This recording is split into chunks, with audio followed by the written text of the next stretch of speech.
Abramovich sonunda Putin'e yakın olmanın bedelini mi ödüyor? Chelsea'nin sahibi oligarklar savaşında davayı kazandı. Zeki değil, sadece iyi sosyalleşiyor. Zehir, uçaklar ve Putin. Abramovich'in servetini kurtarma yarışı. Telif hakları davasında Abramovich ilk roundu kazandı. Rusya-Ukrayna savaşı boyunca birçok ismi konuştuk. Putin, Zelensky, Lavrov, Kuleba, Stoltenberg, tüm bu isimlere aslında herkesin tanıdığı ama ne kadar da tanıdığını bilmediği bir isim de eklendi. Roman Abramovich. Futbol dünyasının yakından tanıdığı, son Şampiyonlar Ligi şampiyonluğu sahibi, lüks yaşamını hemen her an gösteren ama kimseye röportaj vermeyen bir iş insanı. Ancak bu içerikte Abramovich'in bu özelliklerinden çok daha fazlasını konuşacağız. Çünkü Abramovich normal bir iş insanından çok daha farklı özelliklere sahip. Rusya-Ukrayna gerginliğinde siyasi figürlerin tamamıyla yakın temasta. Avukatlarına Putin'le alakam yok dedirten, Zelensky'nin bizzat adını verdiği, Boris Johnson'ın net olarak hedef gösterdiği bir iş insanı. Tüm bunlar onu içeriğimizin konusu olarak belirlememize yetti. Şimdi her şeye en başından başlayalım. Hikayenin başına gittiğimizde çok başarılı, çalışkan, dört dörtlük bir çocukla karşılaşacağınızı düşünmeyin lütfen. Abramovich'in hikayesi tahmin ettiğinizden çok daha zor başladı. Bundan tam 56 yıl önce 1966'da Rusya'da Yahudi kökenli bir ailenin tek çocuğu olarak doğdu. 1,5 yaşında annesini, 4 yaşında ise babasını kaybetti. 2 kayıp sonrası akrabalarıyla yaşamaya başladı. Önce Uhta'da, ardından Moskova'da amcalarının yanına geçti. Sürekli seyahatlerle ve birçok sorunla devam eden ilkokul yılları sonrası liseye geçti ancak eğitimi liseyle sınırlı kaldı. Üniversiteye gitmek yerine orduya katıldı ve 2 yıllık askerliği sonrası Uhta Sanayi Enstitüsü'ne başladı. Burayı da bitiremedi çünkü aklı okulda değildi.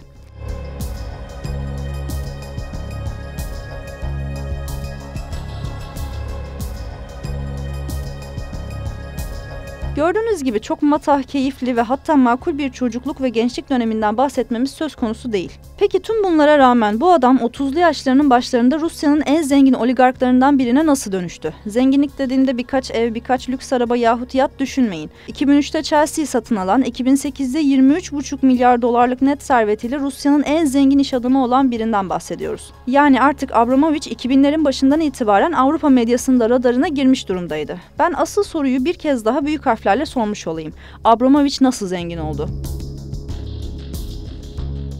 Abramovich'in nasıl zengin olduğunu anlamanın yolu Sovyetlerin son yıllarına bakmaktan geçiyor. İçten içe çürüyen komünist sistem 1991'de Gorbaçov'un istifasıyla yenilgiyi kabul etse de 80'lerin sonuna doğru zaten parça parça değişmeye başladı. Perestroika diye bilinen bu dönemde bir dizi yeni ekonomik ve siyasi politikalar uygulandı. Ancak hepsinin ana fikri aynıydı. Ülke refahını arttırmanın yolu özelleştirmeden geçiyordu. Bu amaçla birçok küçük işletme desteklendi, devlet kurumları özelleştirildi. Sovyetlerin dağılışıyla değer kaybeden şirketler küçük meblağlarla satışa çıkarıldı. Bugünlerde sıkça duyduğumuz Rus oligarklar bu kurumları satın alarak zenginleşti. Ama pek de temiz bir alışveriş olmadı. Oligarkların o yıllarda kurdukları kirli ilişkiler 2010'lara geldiğimizde yüzlerce milyonluk davalarla Avrupa mahkemelerinde ortaya dökülecekti.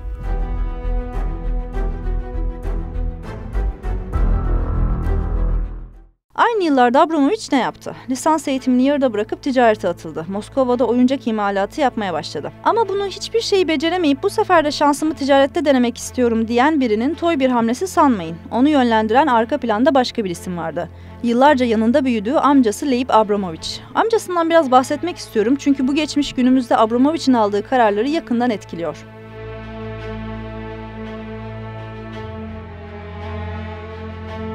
Sovyetler döneminde ekonominin kötü olduğundan ve bunun için yeni politikaların uygulandığından bahsetmiştik. Batı'da satılan birçok ürüne ulaşmak kolay değildi. Komünizmin en önde savunucuları da olsalar, Sovyetlerin en üst tabakasındaki insanlar bu ürünleri almak, gösterişli bir yaşantıya sahip olmak istiyordu. İşte Leib Abramovich tüm bu ürünleri yurt dışından getirip Rusya'nın kuzeyinde satıyor, çok geniş bir ticaret ağını yönetiyordu. Leib'in getirdiği Mercedes-Benz'ler, gösterişli Fransız mutfakları, Yugoslav mobilyaları elitlerin evlerini süslüyordu. Üst tabakayı en moda giysiler, spesiyel yemeklerle donatan Leib Abramovich yeğenini de bu gösterişten uzak bırakmadı. Küçük Roman her zaman en fit giysileri giydi, kimsede olmayan oyuncaklar onun odasını süsledi. Böylesine lüks yaşantı içinde büyüyen Abramovich, çevresindekilerle diğerleri arasındaki hayat tarzındaki farklılığı görerek büyüdü. Lükse olan düşkünlüğü hiç bitmemiş olacak ki yıllar sonra dünyanın en büyük yatına sahip oldu. Londra'nın en lüks semtlerinde aldığı evleri birleştirip kendine malikaneler yaptı. Hayata 1-0 geriden başlayan bu adam, içinde büyüdüğü lükse sahip olmak için çok hırslıydı.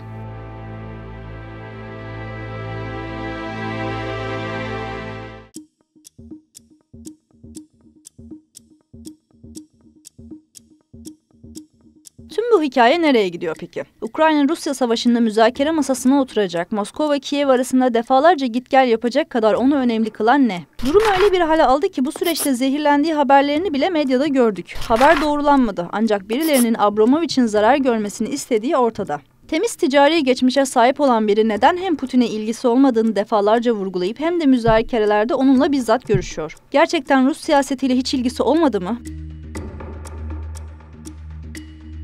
Bu sorular benim de kafamı çokça meşgul etti. Rusya-Ukrayna savaşını sizler için yakından takip ederken İstanbul müzakerelerinde ekranlarda görünce evet bu adamın gerçekten korktuğu bir şeyler var ve çözüm bulmaya çalışıyor dedim. 1990'lara tekrar geri dönelim. Hırslı bir girişimciyi en çok cezbeden, tecrübeli, bağlantıları iyi olan bir ortağa sahip olmak diyebiliriz. Ve o gün geldi. Abramovich aradığını buldu. 1994'te Rusya'nın meşhur oligarklarından Boris Berezovsky ile tanıştı. Boris onun için biçilmiş kaftandı. Hem yılların tecrübesiyle otomotiv sektöründe zenginleşmiş biriydi, hem de Yeltsin ailesiyle yakın bağlantıları vardı.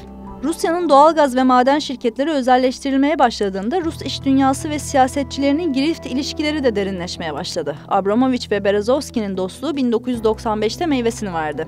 Berezovsky, Abramovich'e özelleştirilecek olan gaz şirketi Sibneft'i satın almasını önerdi. Böylece Abramovich hisse başı 30 sent gibi komik bir meblağ ödeyerek şirketin yarısını satın aldı. İhaleye hile karıştı mı resmi olarak bilinmiyor. Ancak Abramovich yıllar sonra Sibneft'i yine devlete satarken sağlam bir vurgun yaptı. Şirket hisseleri bu sefer 12 kat daha pahalıydı.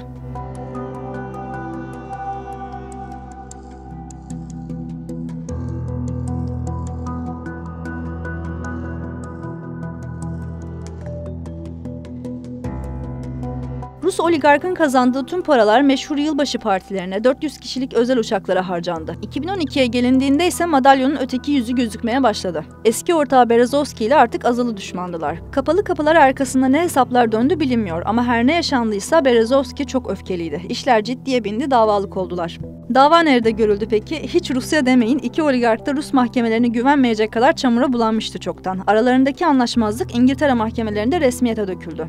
İngiliz medyası hiç durur mu peki? Gün be gün davayı yakından takip ettiler. Chelsea'nin sahibi zaten hep dikkatlerini çekiyordu ancak bu sefer işler ciddiydi. Berezovsky, Abramovich'i Sibnet hisselerini satarken kendisini kandırmakla suçladı. İddiasına göre hisseleri değerinden aşağı göstererek onu 5 milyar dolar zarara uğrattı. İki oligark da iş ilişkilerini ortaya döktükleri onlarca ifade verdiler. Ancak mahkeme Berezovsky'nin ifadesine güvenmedi ve Abramovich'i haklı buldu. Rus oligark paçayı kurtardı. Avukatlara ödenen milyonlarca dolar onu korumaya yeter zannetti. Ta ki 2020 yılına kadar. 2020'de Putin'in Adamları isminde bir kitap çok satanlar listesini alt üst etti. Rus oligarkların Putin'le kurduğu ilişkiye mercek tutan kitapta sadece Abramovich'e 26 sayfa ayrıldı. Bahsi geçen birçok iddiadan en dikkat çekeni dünyaca ünlü Chelsea kulübünü Abramovich'in Putin'in talimatıyla aldığıydı. Batı medyası Abramovich'i tekrar manşetlere taşıdı. Peki iddialar yalanlandı mı? Tabii ki hayır. Abramovich yazar Catherine Belton'u dava etmekle tehdit edince ikili anlaşma yoluna gittiler. Yazar iddiaların teyit edilmemiş bilgi olduğunu kabul etti. Böylece Rus oligark kendince ismini temiz tutmaya çalıştı. İşe yaradı mı? Hayır. Rusya'nın 24 Şubat 2022'de başlattığı Ukrayna saldırısından herkes nasibini aldı. İngiltere yaptırımlar listesine oligarkları da ekledi. Ticari faaliyetlerini durdurdu, hesaplarına el koydu. Abramovich'in gözbebeği Chelsea şu an ne bilet satabiliyor ne de oyuncu transferi yapabiliyor. Eli kolu bağlanan Abramovich'in kulübü elden çıkarmak için bir yol aradığı söyleniyor. Ama yetmemiş olacak ki iş adamı son bir aydır Ukrayna-Rusya arasındaki müzakerelere bizzat katılıp orta yol bulmaya çalışıyor.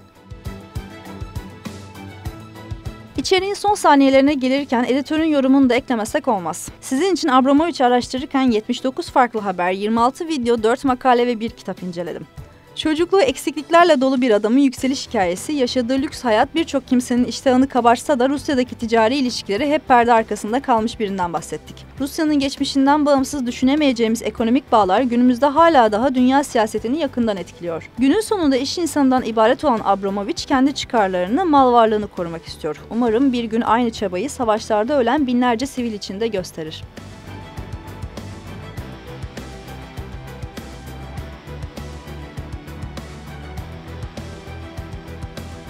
Tüm bu isimlere aslında herkesin tanıdığı ama ne kadar da tanıdığını bilmediği bir isim de eklendi. Roman Abramovich.